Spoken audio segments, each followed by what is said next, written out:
यदि आपका रिश्ता किसी व्यक्ति से जो आप पर दबाव डालता है, तो आप कभी उन्हें पूरी तरह खुश नहीं कर सकेंगे, क्योंकि यदि वे एक बात पर खुश होते हैं तो किसी और पर नाराज। इसीलिए मेरी बात पर ध्यान दीजिए। कहीं किसी मोड़ पर आपको अपने हृदय की बातें माननी पड़ेगी। कहीं किसी हद तक आपको अपने आप के प्रति ईमानदार होना पड़ेगा, जिसके लिए जरूरी है कि आप सचमुच पवित्र आत्मा से भरे रहें। यदि मैं कहूं अपने आप के प्रति ईमानदार रहिए, तो आपको पवित्र आत्मा की अगुवाई का पालन करना होगा, क्योंकि आप और वो एक ही हैं। नया जन्म पाने पर वो आपको नया हृदय देता है। अपना हृदय आपको देकर आप में अपनी आत्मा उंडेलता है। इसीलिए वास्तव में हमें शारीरिक और आत्मिक बातों में भेद करना जानना चाहिए, ताकि यदि हम कह सकें कि सचमुच हमारे हृदय में कोई बात है, तो फिर उसमें प्रभु की सहमति हो। इसीलिए मैं आपको बता सकती हूँ कि आप अपने हृदय के अनुरूप करें, क्योंकि आपका हृदय उससे भरा होगा। लेकिन कई लोग ऐसे हैं जो वही कार्य करते हैं जो दूसरे लोग चाहते हैं, और ईमानदारी से कहा जाए तो वे नाराज और दुखी होते हैं, और उन्हें लगता है मानो किसी ने उनके कंधों पर वार किया हो, और वे खुद को त्यागी मानते हैं। लेकिन उचित कारण के लिए यदि हम कुछ करें तो ऐसा नहीं होगा। आमीन। शायद आप में से कुछ लोगों ने अपना सारा जीवन लोगों को खुश करने में लगा दिया, और आप दुखी तथा ये नहीं जानते कि आपकी गलती क्या है। तो हो सकता है आज आपकी आंखें खुल जाएंगी। आप में से कुछ लोग लोगों द्वारा नियंत्रित किए जा रहे हैं, और आपको वो पसंद नहीं, और आप वैसा रहना नहीं चाहते, लेकिन आप चक्की में पिस रहे हैं, ऐसी चक्की में जिससे बचने के लिए कोई रास्ता ढूंढ नहीं पा रहे हैं। मैं कहती हूँ, यदि आप अपना जीवन खुद चलाने का निर्णय करें तो अवश्य उन लोगों को अच्छा नहीं लगेगा जो आप पर अधिकार किया करते थे।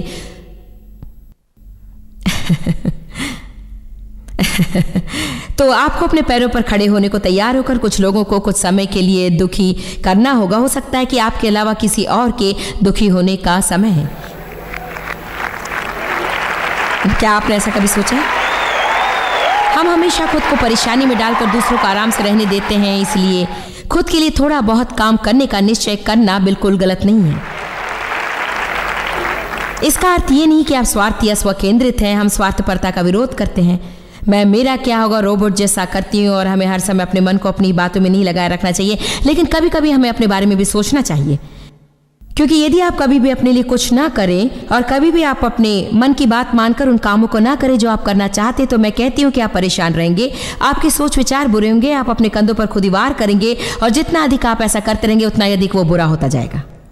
और कुछ लोग ऐसी स्थिति में आ जाते हैं कि इसके परिणाम स्वरूप एक प्रकार से वे अपने आप पर तरस खाने लगते हैं। मैं हमेशा हर काम दूसरों के लिए करती हूँ, कोई मेरे लिए कुछ नहीं करता। तो किसी तरह से हम देख सकते हैं कि हम किस प्रकार के समूह में हैं। क्या मुझे ये प्रवचन कहीं और जाकर सुनाने या यहीं पर ठीक है? लेकिन आज जैसा कि मैंने कहा, मैं एक नींव डालने जा रही हूँ, और आज मैं प्रभु को खुश करने के लिए जीने के बारे में बताने वाली हूँ। प्रभु को खुश करने के लिए जीना, क्योंकि मैं चाहती हूँ कि आज मैं जो कुछ कहने जा रही हूँ उसे आप सुने और समझने की कोशिश करें। जो कुछ हम करते हैं उसके प्रति हमारी पहुँच, हमारी भीतरी पहुँच या हमारी विचारधारा की पहुँच, हमारी मानसिक पहुँच, इस बात का निश्चय करते कि हम उनका आनंद लेंगे या नहीं। मैं इसे अपना काम मानकर यहाँ सम्मेलन चला सकती हूँ और इससे बुरी तरह थक सकती हूँ, लेकिन इस कारण यहाँ आ सकती हूँ कि इसके लिए मैं बुलाई गई हूँ, और यहाँ आकर मैं कह सकती हूँ कि यह मैं तेरे लिए करने जा रही हूँ प्रभु। इससे हर एक चीज़ों के प्रति मेरे सोचने का तरीका बदल जाएगा, क्योंकि जब भी मैं प्रभु के वास्ते कोई कार्य करूँ मुझे आनंद मिलेगा। जब हम कर्तव्य या मजबूरी की खातिर उसे करते हैं तब हमें लगता है कि कोई हम पर नियंत्रण कर रहा है। यह आश्चर्य की बात है कि जीवन के प्रति हमारी पहुँच। कितने लोग मेरे कहने का तात्पर्य समझ रहे हैं? ऐसा कहने में बड़ा अंतर है कि मुझे बर्तन मांजना है, या फिर ये कहने में कि अपने घर को साफ सुथरा रखने के लिए मैं बर्तन मांजना चाहती हूँ। एक प्रकार से आप जो चाहते हैं उसे पाने के लिए कुछ करते हैं, और दूसरे प्रकार से आप उसे करते हैं क्योंकि मजबूरी है और आपको उसे करना ही है। वास्तव में किसी चीज़ के प्रति हमारी जो विचारधारा होती है वही निर्धारित करती कि हम उसका आनंद लेंगे या वो हमारे लिए भार स्वरूप है। चीज़ों के प्रति बुरी विचारधारा रखने की जाल में हम सभी फंस जाते हैं, और हम सभी के लिए ये प्रवचन आवश्यक है। जो भी काम हम करें उसे प्रभु को खुश करने के लिए हमें करना चाहिए। प्रभु को खुश करने के लिए हमें जीना चाहिए और हमें ये जान लेना है, जो पौलुस ने भी कहा है, अपने अनुभव के द्वारा जान लो कि प्रभु किन बातों से प्रसन्न होता है और उन्हीं कामों को करो। ये जानने में अधिक समय नहीं लगेगा कि प्रभु किससे प्रसन्न होता है और किससे नहीं। और जब वो प्रसन्न नहीं होता तब वो अपने ढंग से बता देता है कि वो प्रसन्न हुआ या नहीं। आमीन। मुझे ये जान लेने में देरी नहीं हुई कि जो मैं प्रचार कर रही हूँ वो सही है या नहीं, और ये कि मैं ठीक बातें ही बता रही हूँ, क्योंकि यदि मैं सही बातें कहती हूँ तो उसमें अभिषेक का प्रवाह होता है, और यदि सही नहीं है तो फिर मुझे खुद किसी दूसरी दिशा में जाना होगा, क्योंकि मेरी दुर्दशा हो जाएगी। आप शीघ्र ही जान लेंगे कि प्रभु किससे प्रसन्न होता है। जब मैं किसी की बदनामी करने लगती हूँ तो मुझे ऐसे महसूस होने लगता है कि अंदर से कोई मेरा गला दबा रहा हो, और उसी क्षण में जान जाती हूँ कि अच्छा, पवित्र आत्मा को मेरी बातें अच्छी नहीं लग रही हैं, और तुरंत ही मैं शांत हो जाती हूँ। क्या आप मेरी बात समझ रहे हैं? हम मंद बुद्धि वाले नहीं हैं। यदि आप थोड़ा समय लेंगे तो आसानी से समझ जाएंगे कि प्रभु किससे प्रसन्न होता है और किससे नहीं। प्रभु हमें सही कार्य करने के लिए मजबूर नहीं करेगा।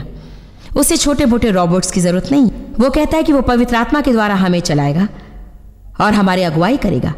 यदि हम सही कार्य करते तो शांति देता, नहीं तो शांति भंग कर देता है। सही कार्य करने पर हमें सुख मिलता है और गलती करने पर हमें दुख होता है। आमीन।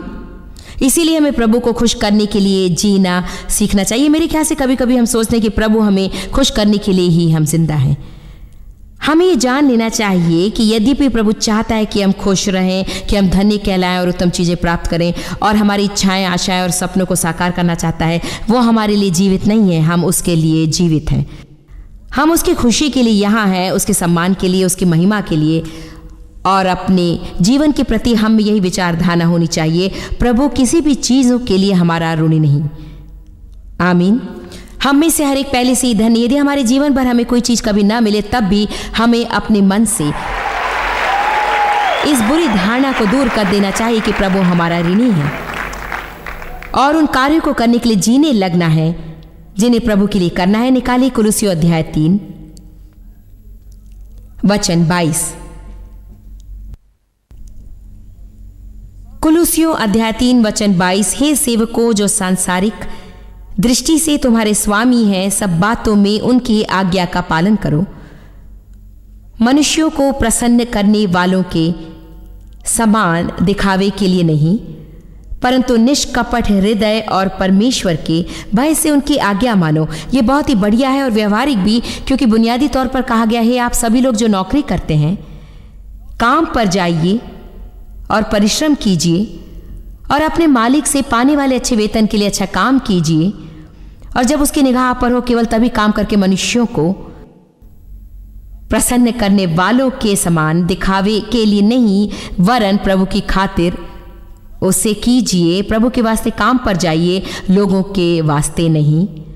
जो प्रभु की दृष्टि में सही हो वही कीजिए, न कि जो लोगों की दृष्टि में। क्या आप अनुमान लगा सकते हैं कि मसीही जन संसार पर कितना अधिक प्रभाव डाल सकते हैं? तो आज ही नींद से जाग जाइए।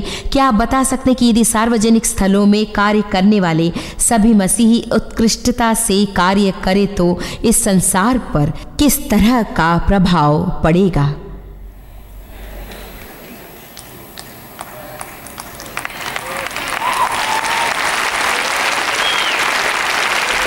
मान लीजिए आप अपने दफ्तर के फोन को निजी बातों के लिए आधे घंटे से अधिक प्रयोग करते हैं और आप अच्छी तरह से जानते हैं कि आप उसका दुष्प्रयोग कर रहे हैं और समय बेकार गंवा रहे हैं।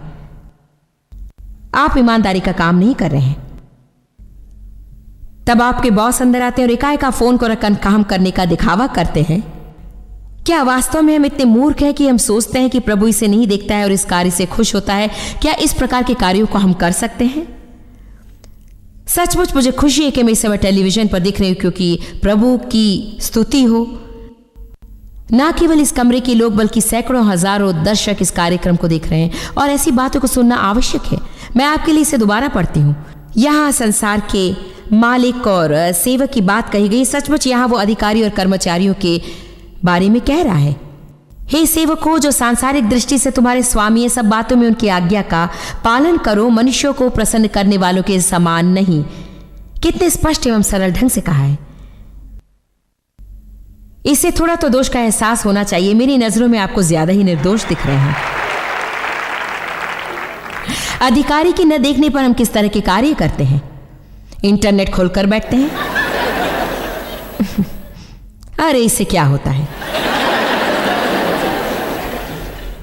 परंतु निष्कपट हृदय और परमेश्वर के भय से अर्थात उत्तम रीति से कीजिए। यदि आप काम पर जाते हैं तो उसमें पूरा मन लगाइए। आप कहते हैं ये काम मुझे अच्छा नहीं लगता, खैर इससे कोई फर्क नहीं पड़ता, उसके लिए आपको पैसे मिलते हैं, इसीलिए आपको पूरे मन से काम करना चाहिए। और जानते हैं यदि आप पूरे मन से काम करने लगेंगे तो वो काम आपको इतना अच्छा लगने लगेगा जितना कि अधूरे मन से करने पर नहीं लगता था। यदि आप दूसरी अच्छी नौकरी की आशा रखते हैं तो पहले अभी जिस नौकरी में उसे ठीक से कीजिए, क्योंकि यदि इसमें आप ईमानदार न रहे तो प्रभु आपको अच्छी नौकरी नहीं दिलाएगा। आमीन। यही नहीं, यदि आपको अपनी नौकरी से नफरत है तो याद रहे कोई तो ऐसा होगा जिसे वो नौकरी अच्छी लगेगी। दिखावे के लिए नहीं परंतु निष्कपट हृदय और परमेश्वर के भय से उसकी आज्ञा मानो। मेरे मन में एक विचार आ रहा है ये कि हम केवल चर्च जाने के द्वारा निष्कपट हृदय और परमेश्वर के भय से उसके प्रति भक्ति नहीं दिखा सकते हैं। मेरे ख्याल से बहुत से लोगों का यही विचार है, क्योंकि वे रविवार के दिन सुबह एक बार चर्च जाते हैं और मान लेते हैं कि परमेश्वर के प्रति उनका कर्तव्य पूरा हो गया। खैर, मैं ये नहीं कहती कि इससे प्रभु प्रसन्न नहीं होता, क्योंकि अच्छी आदत है कि हम चर्च जाते हैं, परंतु मैं कहूंगी कि हम अपने प्रभु के प्रति सच्ची भक्ति व श्रद्धा को अपने दैनिक जीवन में दिखा सकते हैं। ये कि हम कैसा जीवन जी रहे हैं, और खास तौर से तब जब हमें कोई देख नहीं रहा है। मैं इसे फिर से कहना चाहूंगी, खास तौर से तब जब कोई हमें नहीं देख रहा हो। जब कोई हमें देख रहा हो, यदि केवल तब हम सही कार्य करें तो फिर स्पष्ट रूप से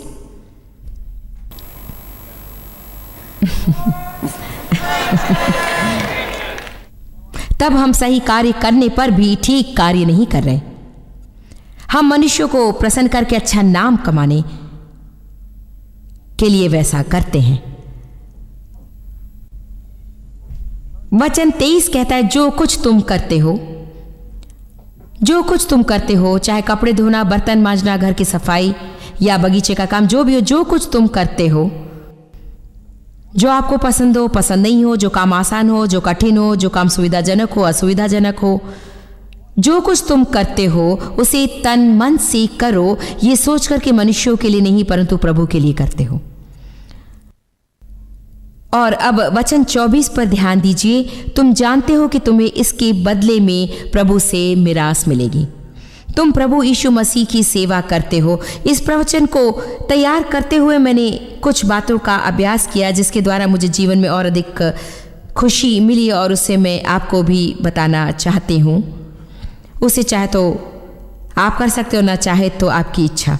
दिन भर आप जो भी काम करिए, ये कहकर कीजिए कि प्रभु, ये मैं तेरे लिए कर रही हूँ, ये काम मैं तेरे लिए कर रही हूँ। आगे हम कुछ वचनों को पढ़ेंगे और देखेंगे कि उसमें कहा गया है, आप खाते हैं तो प्रभु के लिए खाइए, उपवास रखते हैं तो प्रभु के लिए, यदि आप छुट्टी मनाते हैं तो वो भी प्रभु के लिए, यदि आप सभी दिनों को एक जैसा मानते हैं तो उसे भी प्रभु के लिए ही। बुनियादी तौर पर वो कह रहा है, जो कुछ तुम करते हो उसे प्रभु के लिए ही करो। यही प्रभु हमसे चाहता है। वो चाहता है कि हम उसके लिए जिए, वो चाहता है कि हम उसी के लिए जिए, और ये नहीं कि हफ्ते भर लोगों को खुश करते रहें और रविवार के दिन चर्च जाएं। जब सवेरे आप कपड़े बदल कर तैयार होते हैं तब कहिए, प्रभु मैं तुझे प्रसन्न करने के लिए कपड़े पहनना चाहती हूँ और तेरे लिए सुंदर दिखना चाहती हूँ।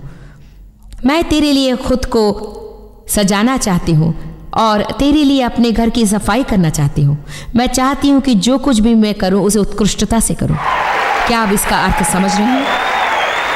इस तरह से मुझे लगता है कि हम बहुत से काम बड़े मज़े और आसानी से कर सकेंगे और वे काम कभी नीरस नहीं होंगे।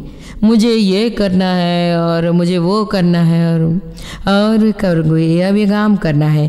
कैसा लगेगा यदि हम अपनी धारणा को बदल कर कहें, प्रभु मैं ये काम तेरे लिए करूँगी, तुझे प्रसन्न करने के लिए जीना चाहती हूँ। यदि जो कुछ हम करते हैं उसे अच्छे विचार से नहीं करेंगे तो प्रभु को प्रसन्न नहीं कर पाएंगे, क्योंकि फिलिपियों 2 में बाइबल कहती है, सब काम बिना कुड़कुड़ाए और बिना वाद के किया करो, ताकि तुम निर्दोष और भोले होकर टेढ़े और हठीले लोगों के बीच परमेश्वर की निष्कलंक संतान बने रहो।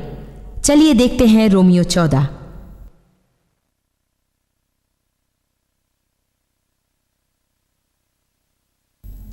इसी बीच हमें अपने अभिप्रायों के बारे में सोचना जरूरी है। क्योंकि मैं चाहती हूं कि मैं आपको एक गृह कार्य दूं, ये कि आप घर जाकर अपने विचारों और अभिप्रायों की सूची बनाएं, उन बातों पर विचार कर जिसके प्रति आप वचनबद्ध हैं। साप्ताहिक या दैनिक बातें जिसका आपने वादा किया है, चाहे वो बाइबल अध्ययन हो या सामूहिक प्रार्थना। आप जानते हैं कि आप गलत कारणों से भी सामूहिक प्रार्थना पर जा सकते हैं। आप वहां जाते ताकि जान सके कि क्या हो रहा है। हाँ, आप वहां जा सकते हैं क्योंकि आप जानना आश्चर्य की बात है कि हम कितने सारे काम करते हैं और वे भी गलत कारणों से, और फिर हमें उससे आनंद नहीं मिलता। शायद कुछ लोग अभी भी उन कार्यों को करने में लगे हुए जिन्हें 6 साल पहले ही प्रभु पूरा कर चुका है। कभी कभी हम कुछ काम करते रहते हैं क्योंकि हमें उसकी आदत पड़ जाती। पता नहीं मैं ये काम क्यों कर रही हूँ, इसे करती रहती हूँ। इस चर्च से कभी मेरा कोई फायदा नहीं होने वाला। यहाँ रहकर 10 सालों में मैंने कुछ भी नहीं सीखा। फिर भी मेरी माता यहीं आती थी, मेरी नानी जी यहीं आती थी। यदि मैं यहाँ नहीं जाऊँ तो पता नहीं लोग क्या कहेंगे, इसलिए मैं यहाँ आती हूँ, पर कुछ सीखती नहीं। वास्तव में मुझे यहाँ अच्छा नहीं लगता। और फिर आप यहाँ वहाँ भटक जाते हैं। आप जानते हैं कि मैं सच कह रही हूँ। उसके बाद लोग इधर उधर जाते हैं और वे कुड़कुड़ाते, फुसफुसाते और शिकायत करते हैं सभी चीज़ों के लिए। दूसरे सभी को दोषी देते हैं। मैं नहीं जानती उस प्रचारक को क्या हो गया। नहीं। हो सकता है कि आपको यूं ही आगे बढ़ना हो। मैं बिल्कुल नहीं जानती। कभी कभी कुछ बातें एक काल के लिए होती हैं, और यदि अभी आपकी बारी है तो फिर शायद प्रभु आपको कहीं किसी दूसरे स्तर पर ले जाना चाहता होगा। आप कैसे जानेंगे? शायद प्रभु आपको कहीं और ले जाना चाहता है। शायद आपने वहाँ पर कुछ सीखा होगा जिसे वहाँ के कई लोग करना जानते हैं, लेकिन शायद कोई और जगह ऐसी है जहाँ सचमुच आपकी क्षमता और योग्यता काम आए। हम हमेशा चाहते हैं कि हम सभी जगह पर रहें क्योंकि हम वहीं रहना चाहते हैं। क्या होगा यदि प्रभु आपको कहीं और रखना चाहे इसलिए कि वो आपको कहीं रखना चाहता है? अच्छा, कोई बात नहीं, आज मैं अच्छा प्रचार कर रही हूँ।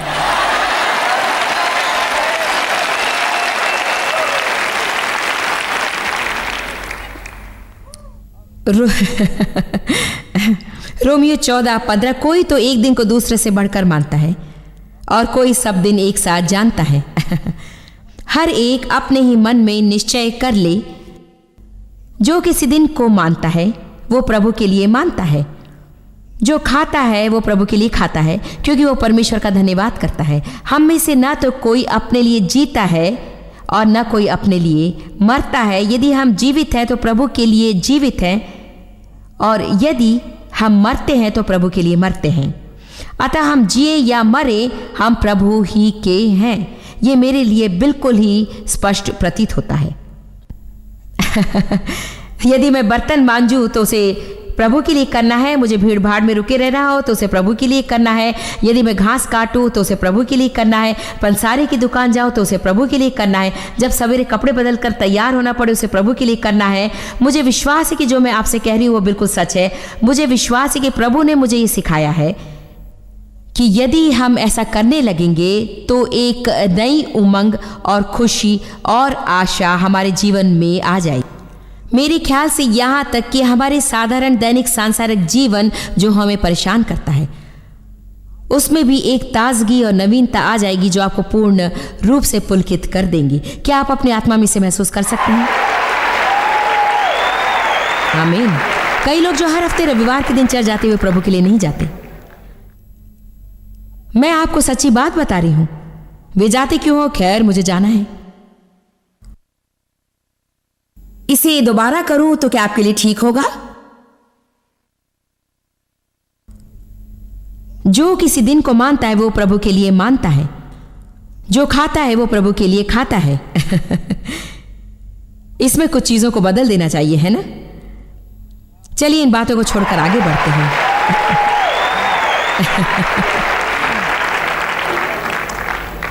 हे प्रभु, मैं तेरे लिए जहर को पी रही हूं।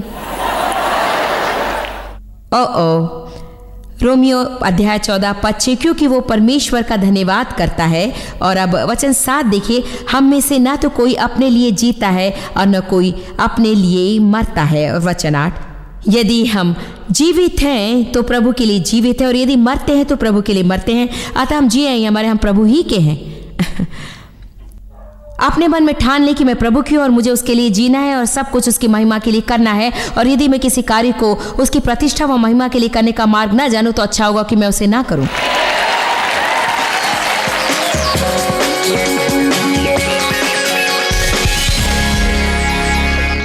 यीशु ने कहा, कोई भी पिता के पास मेरे बिना नहीं आता। वो ही स्वर्ग का जरिया है, वो हमारी जिंदगी का मार्ग है। जो भी उसे पुकारेगा वो रक्षित होगा। मैं आपको प्रोत्साहित करना चाहती हूं, अगर आपने यीशु को अपना उद्धारकर्ता नहीं स्वीकारा है तो मैं आपके साथ प्रार्थना करूंगी ताकि आप उसे स्वीकारें। यह बहुत सरल है। आप मान जाइए कि आप पापी हैं और उस पाप भरी जिंदगी से दूर जाना चाहते हैं और आप स्वयं की मदद नहीं कर सकते और चाहते हैं कि प्रभु आपकी यीशु द्वारा मदद करे और आप यीशु को अपने जीवन में आमंत्रित करें ताकि अपने पापों से वो आपको बचाए और आपके साथ रहकर आपके जीवन पर अधिकार करे। क्या आप मेरे साथ प्रार्थना करेंगे? अगर आपने यीशु को अपने जीवन का प्रभु नहीं माना है तो क्या आप मेरे साथ इस समय प्रार्थना करेंगे? पिता, मुझे तुझसे प्रेम है। यीशु, मेरा तुझ पे विश्वास है। तुझे अभी स्वीकारती हूं यीशु। विश्वास करती हूं कि तू मेरे पापों के लिए मरा। विश्वास है कि मेरे लिए अपना लहू बहाया और तू मृतकों में से जी उठा और इस वक्त मेरे लिए जिंदा है। मेरे हृदय में वास कर, मेरा जीवन ले ले और मुझे जो चाहता है वो बना दे। आमीन। ये शायद आप लोगों को बहुत सरल प्रतीत हो, लेकिन यीशु ने कहा कि जिन्होंने उसे स्वीकारा है उन्हें उसने प्रभु की संतान बनने की सामर्थ दी। जितनों ने उसे स्वीकारा उन्हें उसने प्रभु की संतान बनने की सामर्थ दी।